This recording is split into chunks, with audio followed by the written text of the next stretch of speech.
இன்னைக்கு நம்ம என்ன பார்க்க போறோம்னு சொல்லி பார்த்தோம்னா, துர்க்கை அம்மனை செவ்வாய்க்கிழமையில் வழிபடுவது எதற்காக அப்படிங்கிற கேள்விக்கான விடையைத்தான் பார்க்க போகிறோம். முதல்ல துர்க்கை அம்மனை செவ்வாய்க்கிழமையில மட்டும்தான் வழிபடணுமா, மற்ற நாளில் வழிபட்டா பலன் கிடைக்காதான்னு கேட்டால் நிச்சயமாக எல்லா நேரத்திலுமே துர்க்கை அம்மனை வழிபடலாம் தான் பதில் சொல்லணும். எல்லா நேரத்திலுமே இறைவனை வழிபடலாம். அதை வழிபடுவதற்கு தனியாக இந்த நாள் தான், இந்த நட்சத்திரம் தான், இந்த நேரம் தாங்கிறது பார்க்க தேவையில்லை.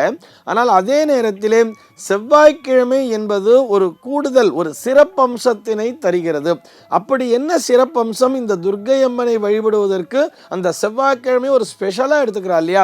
ஜென்ரலாக அம்பாள்னாலே வெள்ளிக்கிழமைன்னு சொல்லுவோம்.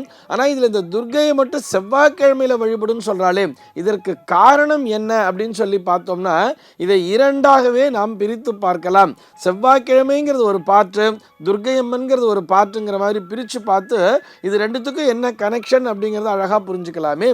ஜென்ரலாக நவகிரகத்தில் பார்த்தோம்னா செவ்வாய் அப்படிங்கிற ஒரு கிரகத்தை ஒரு வீரத்தினுடைய அதிபதியாக பார்ப்பார்கள். அதனுடைய காயத்ரி மந்திரம் கூட பார்த்தோம்னா வீரத்வஜாய வித்மஹே விக்னஹஸ்தாய தீமஹி தன்னோ பௌம பிரச்சோதயாத் அப்படின்னு சொல்லி வரும். அதாவது அந்த வீரம் அப்படிங்கிற ஒரு விஷயம், அந்த வீரத்தின் துணையை கொண்டு விக்னங்களை, தடையை போக்கக்கூடிய அந்த வலிமையை தருபவர் யாருன்னு சொல்லி பார்த்தோம்னா இந்த செவ்வாய் அப்படிங்கிற ஒரு கிரகம்.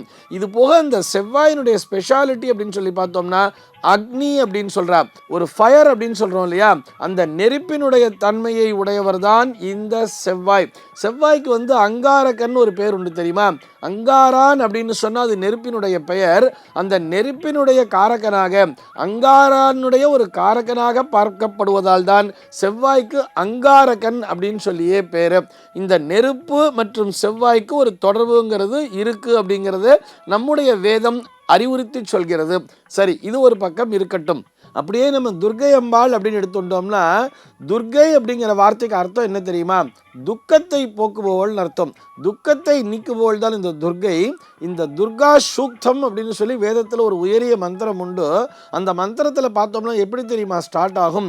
ஜாதவே தசே சுனவா மசோம மராதி யதோ நிதஹா திவேதா சன பருஷதி துர்கா நிவிஸ்வா நாவே வசிந்துன் துரிதாத்யக்னி அக்னிஹின்னு முடியும். அதே மாதிரி ஜாதவேதசேன்னு ஆரம்பிக்கிறா இல்லையா? ஜாதவேதஸ் அப்படிங்கிற அந்த பெயரே பார்த்தோம்னா அக்னியினுடைய மற்றொரு பெயர் தான். அக்னி அம்பாள் பார்த்தோம்னா அப்படியே அக்னி ஸ்வரூபமாக, ஜுவாலா ரூபிணியாக, ஜுவாலாமுகியாக அப்படியே தகதகதகன்னு இருக்கா அப்படிங்கிற மாதிரி தான் அந்த துர்கா சூக்தம் அப்படிங்கிற அந்த மந்திரமானது ஆரம்பிக்கிறது.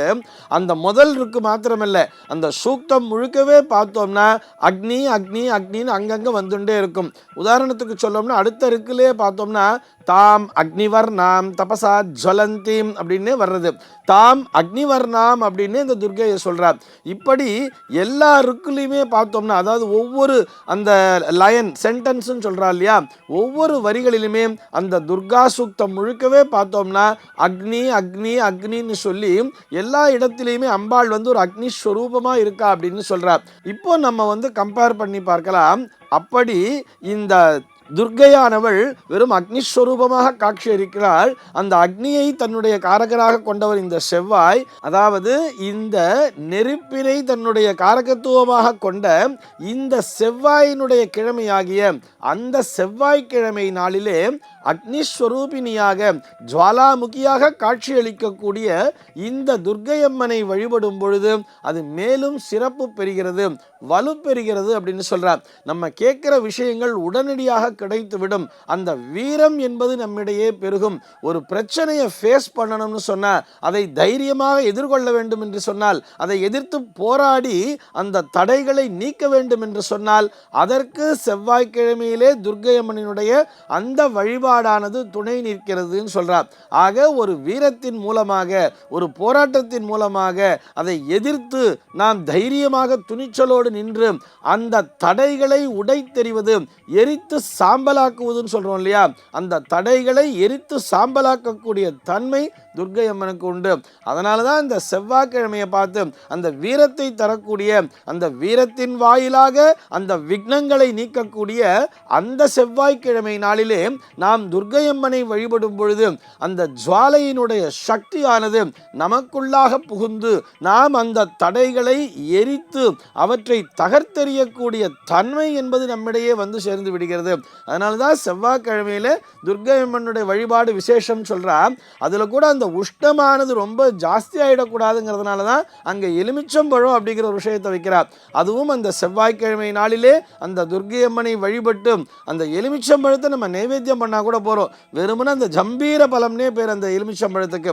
அந்த எலுமிச்சம்பழத்தை நைவேத்தியம் பண்ணிட்டு அம்பாளுடைய மடியில வச்சு வாங்கிட்டு அதை வீட்டில் கொண்டு வந்து இந்த எலுமிச்சம்பழத்தை ஜூஸா போட்டு நம்ம சாப்பிடும் பொழுது அந்த சக்தியானது, அம்பிகையினுடைய அந்த சக்தியானது எலுமிச்சம்பழத்தின் வாயிலாக நேரடியாக நமக்குள்ளாக வந்து சேர்கிறது. சர்வே ஜனாः சுகினோ பவந்து.